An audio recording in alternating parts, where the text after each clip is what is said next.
నమస్తే, welcome to editor analysis. Delhi పోలీసుల high voltage operation.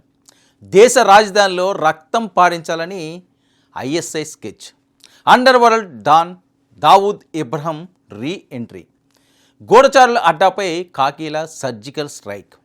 Delhi Mumbai టార్గెట్గా డెత్ ప్లాన్స్. దావూద్ ఇబ్రహీంతో సంబంధాలున్న 9 మంది మోస్ట్ వాంటెడ్ ఉగ్రవాదులు గుట్టు రట్టు చేసిన ఢిల్లీ పోలీస్. భారతదేశ గుండెకాయ లాంటి దేశ రాజధానిని, వాణిజ్య రాజధాని ముంబైని ఒకేసారి శ్మశానాలుగా మార్చాలని సూచన ఒక అంతర్జాతీయ బ్లాక్ డెత్ ప్లాన్కు మన కాకి బలగాలు విజయవంతంగా భగ్నం చేశాయి. ఇది కేవలం ఒక ఉగ్ర కుట్ర కాదు. సరిహద్దుల అవతల కూర్చుని పాకిస్తాన్ నిఘా సంస్థ ఐఎన్ఎస్ అండర్ వరల్డ్ నరరూప రాక్షసుడు దావూద్ ఇబ్రహీంతో కలిసి రచించిన ఒక భారీ గ్లోబల్ జియో పొలిటికల్ గేమ్. గతేడాది నవంబర్లో ఢిల్లీ ఎర్రకోట వద్ద జరిగిన కారు బాంబు పేలుడు మరవకముందే అంతకంటే 100 రెట్లు భయానకమైన వినాశనానికి కొందరు అంతర్జాతీయ ఉగ్రవాదులు స్కెచ్ వేశారు. అర్ధరాత్రి వేళ సరిగ్గా కౌంట్ డౌన్ మొదలుపెట్టిన టైంలో ఢిల్లీ స్పెషల్ సెల్ పోలీసులు మెరుపుదాడి చేశారు.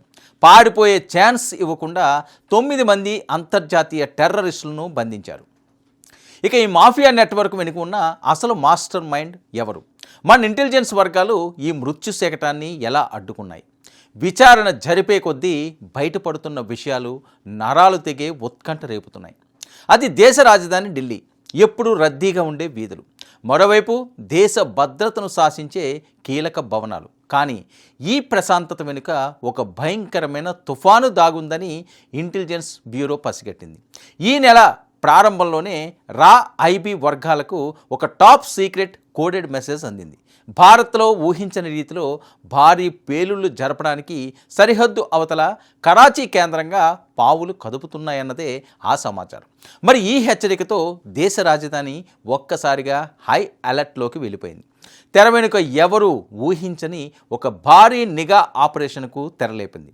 గతాన్ని ఒకసారి పరిశీలిస్తే 2025 నవంబర్ 10వ తేదీన దేశం మొత్తం దిగ్భ్రాంతికి గురైంది. చారిత్రక ఎర్రకోట వద్ద ఉగ్రవాదులు కారు బాంబుతో సృష్టించిన బీభత్సవానికి 15 మంది అమాయకులు ప్రాణాలు కోల్పోయారు. ఆ రక్తపు మరకలు ఇంకా పచ్చిగానే ఉన్నాయి. సరిగ్గా అదే తరహాలో అంతకంటే దారుణంగా దేశంలోని రద్దీ ప్రదేశాలు, అత్యంత కీలకమైన ప్రభుత్వ భవనాలను టార్గెట్ చేసుకుని ఈసారి సరికొత్త డెత్ మాడ్యూల్ రంగంలోకి దిగింది. ఇక పాత గాయాలు గుర్తున్న ఢిల్లీ పోలీసులు ఈసారి శత్రువుకు కోలుకోలేని దెబ్బ కొట్టాలని డిసైడ్ అయ్యారు. ఈ మొత్తం కుట్ర వెనుక ఉన్న దారులు ఎక్కడికి వెళ్తున్నాయో చూసి దర్యాప్తు సంస్థలకే మైండ్ బ్లాక్ అయిందట. ముంబై పేలుళ్ల సూత్రధారి, దశాబ్దాలుగా పాకిస్తాన్లో తలదాచుకున్న underworld don Dawood Ibrahim network మళ్ళీ యాక్టివ్ అయింది. పాకిస్తాన్ గూఢచార సంస్థ ఐఎస్ఐ అండ చూసుకుని దావూద్ ఇబ్రహీం డి కంపెనీ ఆపరేషన్కు ఫండింగ్ చేసింది. మరి భారత్లో శాంతి భద్రతలకు పూర్తిగా దెబ్బతీసి అంతర్జాతీయంగా దేశ ప్రతిష్టను మసకబార్చాలనే ఒక భారీ జియో పొలిటికల్ కుట్రకు ఈ అండర్ వరల్డ్ మాఫియా రూపకల్పన చేసింది. ఈ ఉగ్ర మాడ్యూల్లో ఉన్నది సామాన్య నేరగాళ్ళు కాదు. వీరంతా పాకిస్తాన్లోని ఐఎస్ఐ రహస్య స్థావరాల్లో ఆధునిక ఆయుధాల వాడకంపై, బాంబుల తయారీపై స్పెషల్ ట్రైనింగ్ తీసుకున్న కరుడుగట్టిన ప్రొఫెషనల్ కిల్లర్స్. వీరికి అప్పగించిన టాస్క్ ఒక్కటే: ఢిల్లీ, ముంబై నగరాల్లోని కీలక భద్రతా సిబ్బందిని, వీఐపీలను, రద్దీ ప్రాంతాలను టార్గెట్ చేస్తూ వరుస పేలుళ్లతో దేశాన్ని దిగ్భ్రాంతికి గురి చేయడం. ఇందుకోసం వీరు గుట్టు చప్పుడు కాకుండా దేశంలోకి చొరబడ్డారు. ఎట్టకేలకు నిఘా వర్గాలు ఇచ్చిన పక్కా సమాచారంతో ఇవాళ ఢిల్లీ స్పెషల్ సెల్ రంగంలోకి దిగింది. ఒకే సమయంలో ఢిల్లీ, ముంబై, పంజాబుల్లోని ఉగ్రవాదుల రహస్య అడ్డాలపై కాకి బలగాలు సర్జికల్ స్ట్రైక్స్ తరహాలో విరుచుకుపడ్డాయి. తప్పించుకునేందుకు ఉగ్రవాదులు చేసిన ప్రయత్నాలు ఫలించలేదు. నలువైపులా వ్యూహాత్మకంగా చుట్టుముట్టిన పోలీసులు మొత్తం 9 మంది మోస్ట్ వాంటెడ్ నిందితులను కాలర్ పట్టుకుని లాగారు. ఇక ఈ ఆపరేషన్లో కేవలం పాకిస్తానీయులే కాదు, కొందరు విదేశీ ముఠా సభ్యులు కూడా ఉండటం అంతర్జాతీయంగా సంచలనం రేపుతోంది. నిందితులను అదుపులోకి తీసుకున్న తర్వాత వారి రహస్య స్థావరాలను శోధించిన పోలీసులకు కళ్ళు బైర్లు గమ్మే నిజాలు తెలిసాయి.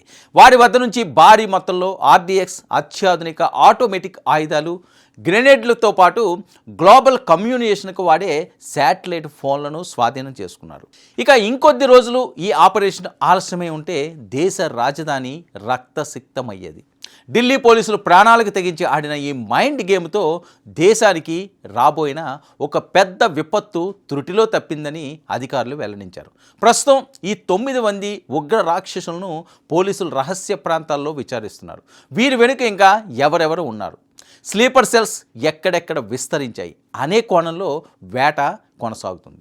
మరి సరిహద్దులు అవతల కూర్చుని భారత్పై జియో పొలిటికల్ యుద్ధం ప్రకటించాలని చూస్తున్న ఐఎస్ఐ దావూద్ ఇబ్రహంల ఆటలను భారత రక్షణ వ్యవస్థలు ఎలా తిప్పికొట్టాయో ఈ అరెస్టులే ఒక స్పష్టమైన ఉదాహరణ.